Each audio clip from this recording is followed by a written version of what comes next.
It's 2024, and fault lines around the world couldn't be more obvious. Russia and the European Union are locked into a stare down across the battlefields of Ukraine. Israel and Iran have put the entire Middle East on a hair trigger, and China and the United States seem to be doing their final pre-fight shadowboxing in advance of major hostilities to come.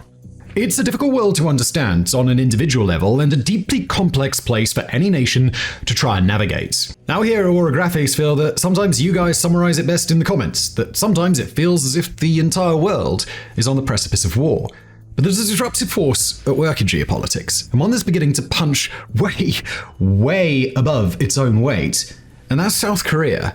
Geographically tiny, stuck on the end of a peninsula, and staring down not only a hostile northward neighbor, but the entire Chinese dragon on its flank, South Korea is not the place you'd expect to change the entire global balance. It's nestled under the protective umbrella of the United States, it lives under constant threat of attack, and at times it can't even get along with its other local neighbors. But that's not South Korea's whole story. Not anymore, and not by a long shot.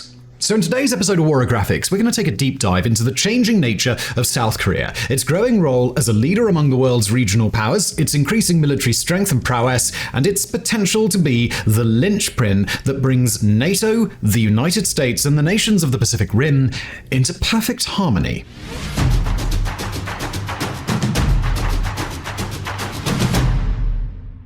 Just before we continue with today's video, I do want to tell you about our fantastic sponsor, Keeps. Now look, as you can all probably tell, I know a thing or two about male pattern baldness. My hair ran for the hills about 10 years ago, and it's not coming back. However, I'm pretty confident that if I had Keeps back in the day when things just started getting a bit smooth and shiny, it might have been a different story. Keeps is an online subscription service that makes it easy and more affordable for guys like me to treat their male pattern baldness from the comfort of their home. That's right, no inconvenient trips to the doctor's office or pharmacy that take time out of your schedule. You simply order it online and it's delivered directly to your door at whatever time you decide is convenient. And on top of that, it's affordable, typically half the cost of traditional pharmacy prices. Keeps offers clinically proven treatments. According to studies, these treatments are 90% effective at treating hair loss and can increase hair growth by up to 35%. Plus, they have a 2-in-1 gel that's like a superhero for your hair. Most Keeps customers notice results within 6 months of starting treatment. And in addition to great treatments, Keeps also offers hair thickening shampoo,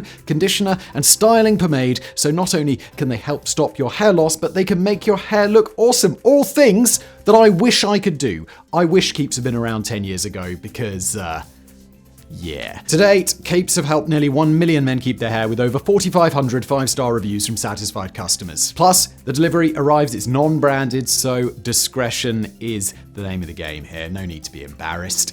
Hair loss stops with Keeps. For a special offer to get started, go to keeps.com/Simon or click the link in the description below. That's keeps.com/Simon. And now back to today's video. Now, when you think of South Korea, any number of things might pop into your head. Perhaps a vision of its bustling capital of Seoul, or a vast demilitarized zone that divides the South from its mortal enemy, or perhaps the banging bibimbap you can get down the street at that local restaurant. But unless you've really kept up to date on your foreign policy, there's one term you might not have thought of. And that's arms dealer. Since the early 2010s, South Korea has aggressively pursued a policy to ramp up its ability to manufacture and export weapons, and with immediate effect. Over the last decade or so, arms sales have skyrocketed in South Korea, climbing to recognition as the world's 9th largest arms exporter between 2018 and 2022. But even that's not the end goal.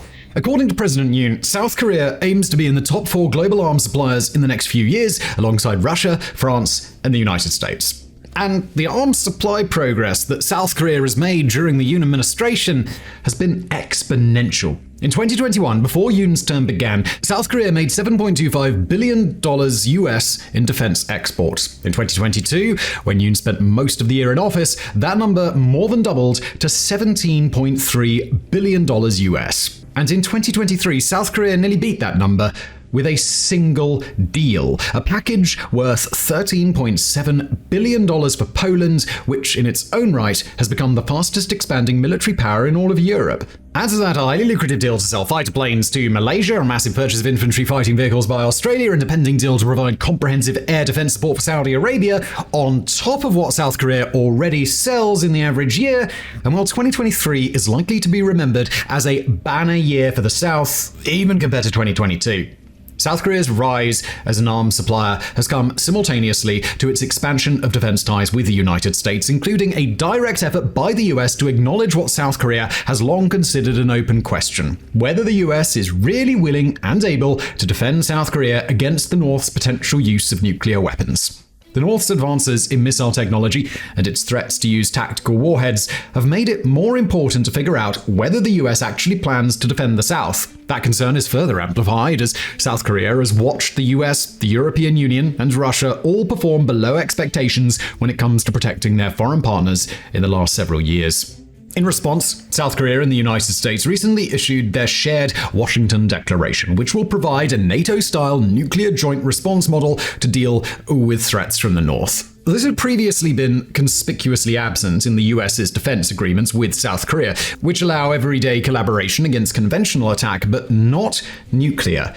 In exchange, South Korea reaffirms that it does not intend to pursue independent nuclear weapons, which over 70% of South Koreans supported in 2022 before Washington upgraded its pledges. And just months after that defensive pact was upgraded, South Korea made yet more major news in unveiling a new trilateral partnership between South Korea, the United States, and Japan. Despite both being US allies, Japan and South Korea have had a strained relationship for a very long time. But under this new defense umbrella, they plan to collaborate on matters from missile defense to joint military exercises to so-called contingency planning, widely interpreted as an effort to establish preparations for a joint military defense of Taiwan and other US allies in East Asia. Although there's a long way left to go before the partnership becomes some sort of Asia-Pacific NATO, it does accomplish a long-time goal by the US, finally unifying Japan and South Korea into a shared posture against China. Domestically, South Korea has further signaled its turn toward military readiness. Its 2023 Armed Forces Day parade featured the largest military march in a decade, featuring troops, tanks, drones, and ballistic missiles. And finally, it's become clear in recent years that South Korea's ambitions extend far past its current manufacturing capabilities. In July of 2022, South Korea performed its first test flight of the KF-21 Boromai, a joint venture with Indonesia that will provide an advanced, stealthy, fourth-generation fighter that should be in production by 2026. Like its current projects, the KF-21 will be a far more affordable option than what's available from, say, the United States in the form of the F-35 Lightning II, while providing all the wartime capability that most nations could ever want. On the high seas, South Korea is making strides in advanced destroyer and frigate technology and contemplating the production of nuclear-powered submarines. Equally major is South Korea's exploration toward building strategic military transport aircraft, possibly with the capacity to serve as a drone-carrying mothership. Taken together, these new developments suggest that South Korea's current defense posture isn't meant to be a short-term deterrent or a political flight of fancy. It's an effort to establish a new status quo. So, these are all some really impressive feats, and they do represent a major shift in not just South Korea's defense posture, but how it conceives of itself as a military power. But it all leads to a broader question. Why? And why now?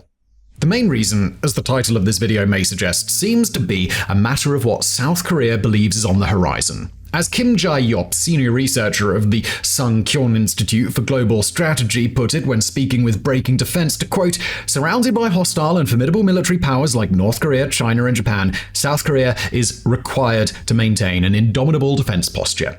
That is to say, South Korea is surrounded by powerful and potentially hostile nations and believes that in order to maintain its sovereignty, it's got to make clear that it is not going to be messed with. Kim continued, quote, "This has led to Seoul's defense industry developing and manufacturing technically reliable weapons and utilizing the country's own world-class industrial bases like shipbuilding, electronics, automobiles, machinery, etc." The quote ends. It's not hard to see why South Korea might consider these defense concerns paramount to its own survival. South Korea is threatened by an overtly aggressive northern neighbor. It shares the Yellow Sea with a rapidly militarizing and highly ambitious rising superpower, and it's a close US ally. South Korea would not only be expected to act in the event of a Chinese attack on Taiwan, but it's got to prepare for the possibility that China would expect South Korea to intervene and try to preempt that by unleashing North Korea on the South at the same time. Not only that, but South Korea's long and contentious relationship with militarily formidable Japan means that it's been important for South Korea to ensure its own priorities and Japan's are in alignment. And finally, South Korea, as a regional power backed up by a global superpower, has had to watch firsthand over the last few years and learn a hard lesson that other nations in its position have also had to understand. A major power ally, be it America, Russia, China, or the European Union, might be bound by treaty to come to a regional power's defense, but that does not mean they will. In South Korea's case, it's also got to contend with the fact that its superpower partner is often at the whims of whatever political party is in charge, and that an ironclad defense agreement made with one administration could very easily be thrown out by the next. So South Korea, like Poland, Saudi Arabia, and other regional powers, has decided to ensure its own defense regardless of whether or not the US or its other allies actually show up for it in a crisis. On the one hand, that's meant making bold steps to ensure its defense partnerships, not just by scaling up its military exercises and interdependency with the US, but by ensuring that South Korea's and Japan's postures towards each other are both positive and established in writing. On the other, it's meant ensuring that other close allies of the United States, from Australia to Saudi Arabia to the European nations of NATO, are willing to advocate for South Korea if ever they need to. And integration between South Korea's new NATO-esque patchwork of growing alliances and the real NATO halfway across the world has been a priority for the South. Its self-propelled howitzers, for example, are built to accommodate NATO standard ammunition with performance specs and technological capabilities that would allow them to easily integrate with a larger NATO force. And that's not just a matter of providing a product its European customers want. In fact, interoperability with NATO is a very good thing for South Korea to keep in its back pocket if it ever finds itself fighting alongside NATO forces against a growing list of shared adversaries. Geopolitically, South Korea's ability to provide NATO-compatible arms to global nations is a subtle nudge towards alignment with NATO, South Korea, the US, and the rest of that global contingent, while also offering NATO a greater incentive to pursue partnerships in the Pacific Rim.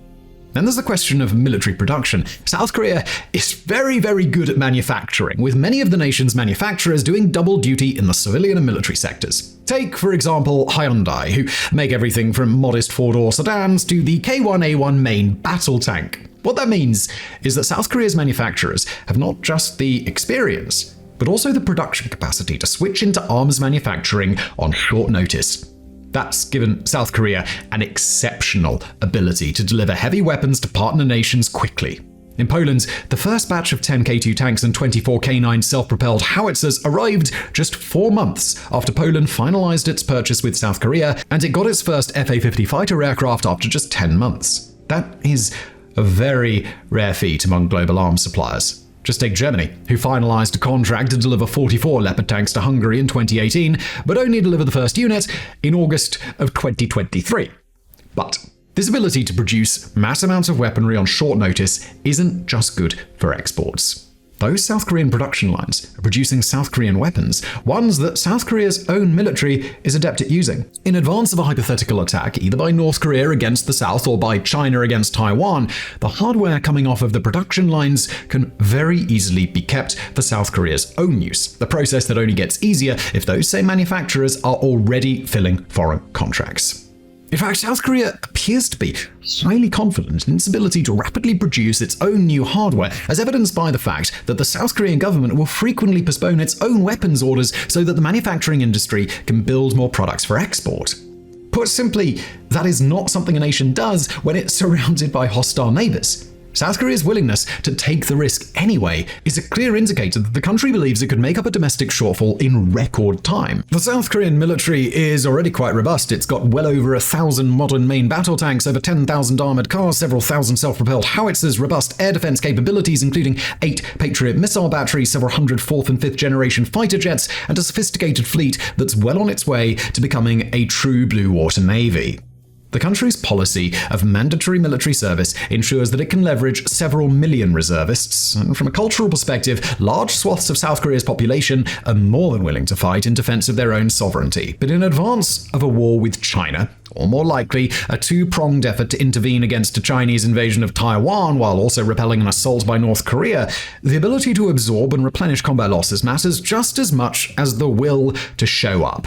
South Korea's 2023 manufacturing capabilities put it above most of the world in its ability to replenish equipment in real time. Just for comparison, if, say, Russia was able to produce new equipment at that rate, then the war in Ukraine would have probably ended a long time ago. Even the equipment that South Korea exports, the stuff it gives away, can have a massive benefit to South Korea itself. The advantage conferred here is one of arms dependency. That other countries that accept new military hardware produced by South Korea now rely on South Korea for the ability to maintain that hardware and acquire new kit. With that arms supply comes trade relations, closer diplomatic ties, and a vested interest by other world nations that South Korea can keep on manufacturing. Nobody wants to see South Korea end up in a war, especially on the wrong side of the outcome, because then all these cheap, high-quality armaments are just going to go away. All this is only enhanced by South Korea's efforts to help partner nations produce a large part of their own orders in their own nations. Poland, for example, intends to produce over half of its South Korean tanks in Polish factories, allowing the two nations to partner not just in arming Poland, but producing these Korean models for joint sale in Europe. Said Łukasz Komarak, a leading director at state-owned Polish armaments group, quote, "We don't just want to play the role of subcontractor, technological transfer provider, and purchaser. We can both create the synergy and use our experiences to conquer the European markets." South Korea has pursued the same initiatives in India, Turkey, and elsewhere, both giving the nations the ability to produce their own technology and at the same time building in resiliency for South Korea to import its own military hardware from foreign factories if South Korea's own plants were ever destroyed or damaged in a major war. And just look at the partners South Korea is attracting. Poland has sought to vastly scale up its independent military capabilities threatened by Russian expansionism in Ukraine. Saudi Arabia is looking to become a major military player in the Middle East. Finland, Romania, the Baltic states, and other Eastern European nations are looking to South Korea for relatively cheap equipment that can arrive fast. Australia, like South Korea itself, is increasingly realizing it'll need to provide a counterweight against China in the region. These are all nations with strong mutual relations with the United States, South Korea's main military partner, and they're all nations who, like South Korea, have realized that they need to take their defense into their own hands. South Korea's arms exports alone cannot build a global coalition among these non-superpower nations, all banding together in each other's shared interest. But they're doing a hell of a good start. When we take a grand view of South Korea's changes in the last few years, it's hard to see the overarching goal as becoming anything less than a linchpin to a formal or informal Asia-Pacific alliance. Although it's long been a US ally and long shared similar objectives with Japan, it's cemented those ties with a scale and formality that's never been seen. South Korea's arms supply partnerships with Australia give it a second mechanism to ingratiate itself with the Five Eyes intelligence alliance between Australia, Canada, New Zealand, the UK, and the US. Its partnership with Japan and the US doesn't formally include Taiwan, but both Taiwan and the nearby nations of Vietnam and the Philippines also share strong defense relationships with the United States, informally tying all 6 nations together. And its military-industrial contracts with not just Australia, but India, Vietnam, and Indonesia bring together several other nations that aren't necessarily partial to the idea of Chinese dominance in the Far East. Thus, South Korea has made itself into an indispensable intermediary, a position further strengthened by its geographical location and prodigious manufacturing capacity. The ultimate goal? To serve as a counterweight to China. Tensions between Xi Jinping's CCP and the global West are at an all-time high and do not appear to be lowering anytime soon. As we've contended in the past on this channel, China may be realizing that the prospect of a Taiwan invasion is now or never, just as Chinese debt-trap diplomacy across the world has begun to falter and its population grows older. Rapid militarization and the risk of violent escalation demand an answer, and it appears that South Korea is rising to meet the challenge. Now, we've got to emphasize here that the goal is most likely to avoid a war rather than win one. The united Asia-Pacific region could hopefully be enough to deter China from ever launching military operations in the first place. But that deterrent strategy only works if China's potential adversaries can signal their willingness to fight a full-scale war if needed, and South Korea has sent that signal clear as day. Not only that, but South Korea's increasing relevance as a regional player allows it to push back against China's non-military methods of asserting its power. South Korea, just like about every other Asian nation, has a tightly interdependent trade relationship with China, one that grants China valuable leverage to keep its neighbors out of the way. If one of those neighbors starts getting unruly, the logic goes, China can throttle that nation's economy until it comes back into compliance. But South Korea's growing manufacturing capability, plus its military-industrial relationships with India, Indonesia, Japan, and other countries who rely on Chinese trade, provide a couple of key advantages. First, South Korea has become more and more believable as a potential counterweight to Chinese economic pressure. Second, strong mutual trade relationships with South Korea allow all these nations to think of each other, at the very least, as a friend of a friend.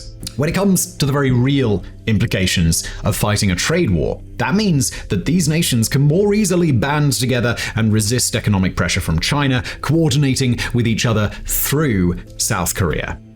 Of course, the full story on this regional shift isn't written yet, and there are a whole mess of potential pitfalls and stumbling points that could keep South Korea from realizing its goals. Chief among them is the breakneck pace that South Korea has been keeping up thus far. Since 2022, the nation has launched its first indigenously produced space rocket, completed test flights of the Boromar aircraft, announced several new arms production initiatives, completed several multi-billion-dollar deals, and greatly expanded its foreign clientele. That's an incredible rate of progress, and it's entirely fair to be impressed, as defense experts around the world have been. But at the same time, that sort of rapid expansion has the potential for catastrophic collapse from a range of sources, from supply shortages to financial missteps to a failure to maintain reasonable expectations on what South Korea can actually achieve. And in terms of arms exports, we've got to emphasize just how tenuous South Korea's plans are in these early stages. On the one hand, the prospect of a South Korean supplier is tantalizing for the current leadership of many European nations, where concern around Russia and a broader turn toward the more defense-oriented political right have played a major role in their current interest in South Korea's products. On the other hand, a shift in those political tides could lead to South Korea losing contracts before its industry reaches an equilibrium. Even in countries like Saudi Arabia, where the ruling regime's priorities are stable, South Korea cannot expect these orders to keep coming in forever. Either they'll need to find new buyers to account for supply, or scale down production in the next several years. South Korea's current posture is one that emphasizes the importance of being proactive. It's reaching out to global partners for arms exports. It's taking pains to fill an open niche in the market. It's pushing its manufacturing and R&D capabilities past what anybody around the world had asked for, and it's taking the first step in demanding that its ties with the United States are strengthened, instead of waiting for Uncle Sam to take the initiative. But in a much more fundamental sense, the fact that South Korea can do any of this is a shrewd reaction to a shifting global balance. None of this could have worked if the United States and the Asia-Pacific region weren't searching for ways to counter China, if other regional powers weren't urgently looking for ways to expand their own defensive capability, and if South Korea's military-industrial complex hadn't risen to the occasion. Give South Korea a few more years under these conditions, working at the pace that they have been, and it seems entirely likely that South Korea can become a global defense powerhouse for decades to come. Change the global balance before South Korea's transformation is complete, and this very risky, very expensive process could all come crashing down. But despite the potential for failure, we've got to emphasize just how remarkable South Korea's recent moves have been. It is highly uncommon for a nation in South Korea's position, living under the umbrella of a global superpower's protection, to seize the initiative in this way. And so far the gamble's paying off. South Korea's industrial capacity, its unique history and perspective, its geographical and geopolitical position all mean that it can be a pivotal influence in the decades to come. Now we'll sit back and watch the dominoes fall as the world adjusts to a new major player that it didn't see coming.